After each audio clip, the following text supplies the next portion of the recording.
So my special guest today is Rocco. Rocco's agreed to come and have a chat with us about eczema. Eczema is something that's affected all the men in my family. My dad had it, and I can remember him covering himself in cream every day when we were growing up. And then my brother also suffered with it. I can remember my mum putting this stuff called ichtho paste on him every night at bedtime and wrapping him in bandages.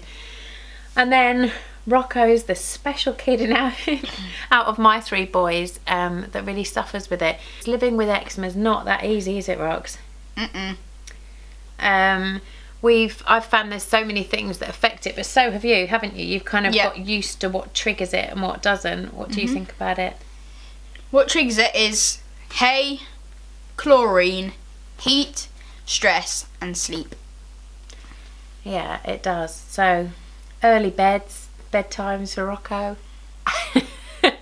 But it does. If Rocco has a late night, you can see a difference with his eczema the next day. One thing that I've found as a mum is that the washing powder I use makes a massive difference too. It was actually a paediatric doctor in the south of France who told me once, just use Ecova. It's a really good product to use for washing their clothes and stuff, and I can see a difference even with one wash load. If I run out of Ecova and I go and buy a perfumed coloured washing powder, I can really see a difference in the boy's skin straight away. So washing powder really does make a difference. And like Rocco said, your room's like a freezer, isn't it? Yeah. I walk in there. He doesn't have the radiator on at all, and you like it really cold, don't you? We have the windows open quite a bit, and he sleeps, it's like sleeping in a fridge. I like to be warm and cosy, but you find it really makes a difference to you, don't you, with your skin? Yep. And stuff. So yeah, it all started with you when you were a baby, and his skin was red raw. And I panicked because I wanted the boys to kind of be, you know, I was using organic products. I wanted everything to be as natural and yeah, and as possible really, and I didn't want to put them on steroid creams and drugs and give them creams every day. So it was quite a tough thing for me to get my head around as a mum. That choice was just going to be taken away from me. And there are some really good natural creams out there, certainly the Aveeno one. They do like an oily thing that goes in the bath, which makes a big difference. But unfortunately Rocco's gets infected sometimes as well, so we need to use the Oilatum Plus in the bath.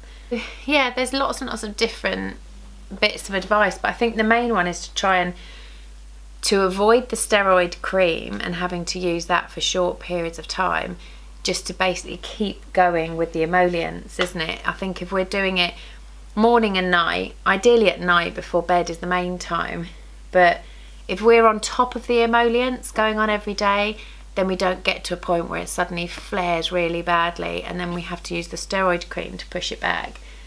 And there's quite a bit of there's conflicting advice on the steroid cream, because obviously that thins the skin as well and has an effect on the skin. So it is something that you want to use as little as possible, but they're now really saying to not just to use it till the eczema recedes a bit, but to actually use it for a sort of 5 to 7 day period to really push it back through the layers of the skin. So it's a little bit of a science, isn't it? And it's a bit trial and error, because I think everybody's different. Ozzy certainly has very mild eczema, but Rocco's is pretty severe, isn't it? You can show some of the bits. You're even itching it now. Yeah. So there you go. Doing a video for Hey Mummy makes you itch. And he gets it all around his neck here. It's on the back of your legs, isn't it? Yeah.